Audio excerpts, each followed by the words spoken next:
안녕하세요. 최경희 원장입니다. 인생을 3단계로 나눈다면 청년, 중년, 노년으로 나눌 수 있죠. 과거에는 40대를 중년으로 정의했는데 현재는 40대부터 50대까지를 이르는 표현으로 사용되고 있습니다. 그런데 이런 중년들에게 우울증에 대한 이상 징후가 발견되고 있습니다. 국민건강보험공단의 최근 5년간 우울증 진료 인원 현황을 살펴보면 50대 우울증 환자 수는 큰 변동이 보이지 않았고 60대의 경우는 2018년 대비 11.56% 증가했습니다. 그런데 40대는 매우 급격히 늘어서 2018년 대비 무려 41.59%나 증가했습니다. 왜 이런 현상이 발생했을까요? 오늘은 중년의 우울증과 치료 방법을 알려드리겠습니다.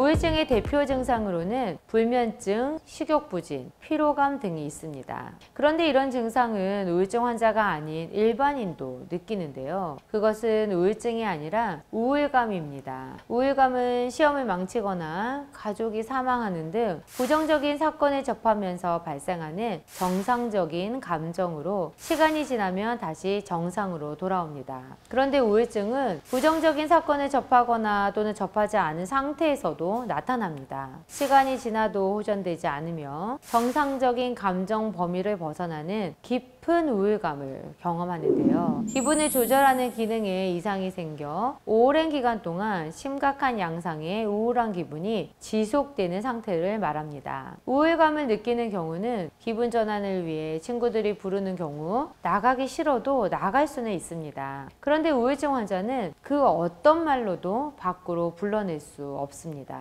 우울증 환자에게는 보통 중추신경계 약, 즉 뇌에 작용하는 약이 처방됩니다. 약을 안 먹으면 다시 증세가 나타나기에 또 약을 먹게 되는데요. 중추신경계 약은 내성과 의존성이 생길 수 있으며 환자에 따라서는 효과가 전혀 없거나 부작용이 있을 수도 있습니다. 여기 우울증으로 고생하는 한 환자의 블로그가 있는데요. 안타깝게도 부부가 모두 우울증을 겪고 있었으며 1년이 넘는 기간 동안 50여 개가 넘는 글과 사진을 통해 자신들의 우울증 치료기를 세상에 알렸습니다. 2023년 12월 첫 우울증 약 복용을 시작으로 생활 패턴 및 몸무게 변화, 다양한 약에 대한 증상과 부작용 등을 상세히 기록하며 우울증 극복을 위한 다양한 시도를 했지만 부작용으로 인해 결국 11개월 만에 부부가 모두 약을 중단했습니다. 이런 환자가 흔치는 않지만 항우울제를 통한 우울증 치료는 쉽지는 않습니다. 우울증은 다양한 요인들이 상호작용해서 발생하는 정신질환으로 유전적인 영향을 받을 수도 있고 어린 시절의 트라우마나 이혼, 퇴직 등의 인생이 힘든 변화로 인해 발생할 수도 있습니다. 그런데 중년이란 시기는 여기에 한 가지 원인이 추가됩니다. 바로 호르몬이 줄어들어서 나타나는 우울증인데요. 짧게는 3년에서 길게는 10년 넘게 힘든 시기를 보내게 됩니다. 이는 노화로 인해 남성은 정소 기능이, 여성은 난소 기능이 저하돼서 일어나는 현상입니다. 우울증의 치료 방법은 앞서 보신 약물 치료부터 심리치료, 전기 경련요법, 경두개 자기자극법 등